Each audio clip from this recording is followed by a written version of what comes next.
బజ్జీ పులుసు తయారు చేసుకోవడానికి కావాల్సిన పదార్థాలు: పల్చటి పెరుగు, శనగపిండి, పచ్చిమిరపకాయలు, అల్లం వెల్లుల్లి పేస్ట్, వంట సోడా, తాలింపు దినుసులు, ఎండుమిరపకాయలు, కరివేపాకు, పసుపు, ఉప్పు, నూనె. బజ్జీ పులుసు తయారు చేసే విధానం: 1 కప్పు శనగపిండిలో చిటికెడు వంట సోడా, టేస్ట్ కి తగ్గట్టుగా సాల్ట్ వేసుకొని బజ్జీల పిండిని కలుపుకోవాలి.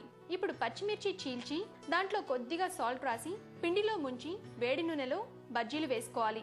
ఇప్పుడు తయారైన బజ్జీల్ని పక్కన పెట్టుకోవాలి. ఆ తర్వాత 2 కప్పుల పల్చడి పెరుగులో చిటికెడు పసుపు, 1/2 స్పూన్ అల్లం వెల్లుల్లి పేస్ట్, 2 స్పూన్ల శనగపిండిని నీటిలో ఉండలు లేకుండా కలుపుకొని పెరుగులో వేసి స్టవ్ మీద పెట్టుకొని ఒక పొంగు వచ్చేంత వరకు ఉంచుకోవాలి. ఆ తర్వాత పోపు పెట్టుకొని దీంట్లో వేసుకోవాలి. ఇంతకుముందు రెడీ చేసి పెట్టుకున్న బజ్జీల్ని కూడా ఇందులో వేసుకొని ఒకసారి కలుపుకోవాలి. అంతే, ఎంతో రుచిగా ఉండే బజ్జీల పులుసు రెడీ.